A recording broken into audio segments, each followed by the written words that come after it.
மாநிலமான ஹரியானா டெல்லிக்கு ரொம்ப பக்கத்தில் இருக்கிற மாநிலம்னு உங்களுக்கு தெரியும். ஆனால் அந்த மாநிலத்தோட இரண்டாவது அலுவல் ஆட்சி மொழியாக 2010 வரைக்கும் தமிழ் மொழி இருந்துச்சுன்னு உங்களுக்கு தெரியுமா?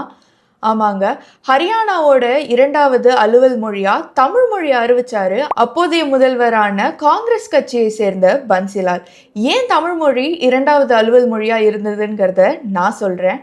நான் ஸ்ருதி பாலசுப்ரமணியன், டிஎன்சி தமிழ் செய்தியாளர்.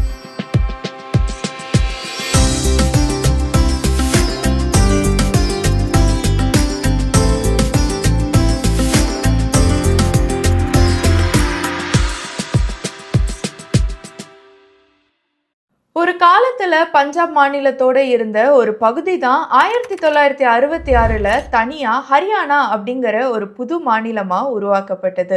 இந்த மாநிலம் பிரிக்கப்பட்ட போது சண்டிகர் தங்களுக்கு தான் தலைநகரா வேணும்னு 2 மாநில அரசும் கோரி வந்தாங்க. இந்த சர்ச்சையை தொடர்ந்து புதிய மாநிலமான ஹரியானாவில் ஆட்சி மொழி தொடர்பான சர்ச்சையும் தொடங்குச்சு.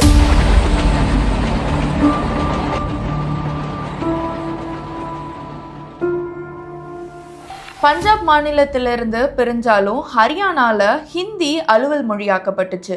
பஞ்சாபி பேசியவர்கள் அதிக அளவில் இருந்தாங்க. அதனால ஹிந்தியோட பஞ்சாபிய இரண்டாவது அலுவல் மொழியாக்கணும்னு குரல்கள் ஒலிக்க ஆரம்பிச்சுது. ஆனாலும் 1969 ஹரியானாவோட இரண்டாவது அலுவல் மொழியா தமிழ் அறிவிச்சாரு அப்போதைய முதல்வராக இருந்த காங்கிரஸ் கட்சியை சேர்ந்த பன்சிலால். அந்த காலகட்டத்தில் தமிழகத்தில் ஹிந்திக்கு எதிராக போராட்டங்கள் நடந்துட்டு இருந்தது அப்படிங்கிறது குறிப்பிடத்தக்கது.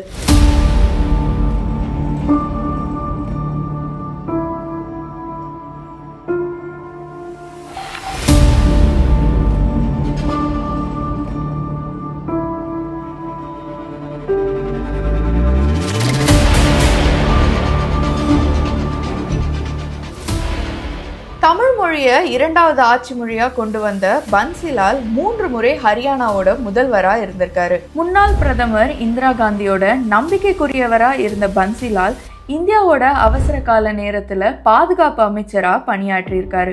40 ஆண்டுகளுக்கு இரண்டாவது மொழியா தொடர்ந்து வந்த தமிழ் மொழி 2010 தமிழை நீக்கி இரண்டாவது ஆட்சி மொழியா பஞ்சாபியை நியமிச்சாங்க அப்போதைய ஹரியானாவின் முதல்வரான பூபேந்தர் சிங் ஹூடா.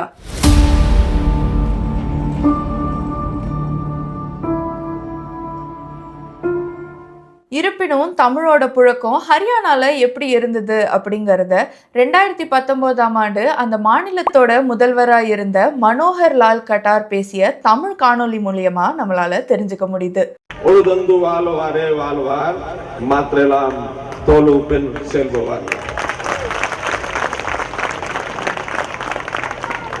ஒழுவர்களை போற்றும் பொங்கல் கொண்டாட்டத்தில் கலந்து கொள்வதில் பெரும் மகிழ்ச்சி அடைகிறது.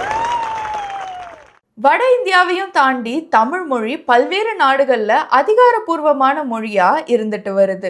சிங்கப்பூர், மொரீஷியஸ், இலங்கை போன்ற நாடுகள்ல இன்னைக்கும் தமிழ் மொழி அதிகாரப்பூர்வமான மொழியா இருந்துட்டு இருக்கு.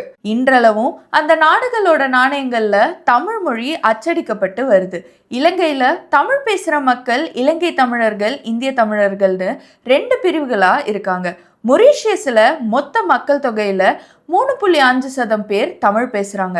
சிங்கப்பூர்ல மக்கள் தொகையில 5% பேர் தமிழ் பேசுறாங்க.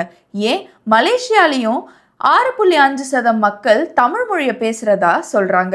இந்தியாவில் வட மாநிலமான ஹரியானா தமிழ் மொழிக்கு கொடுத்த அங்கீகாரம் ஆச்சரியமா இருந்தாலும் இந்தியாவை தாண்டி பல நாடுகள்ல இன்றளவும் அதிக அளவுல தமிழ் மொழி பேசப்படுறத நம்மளால பார்க்க முடியுது.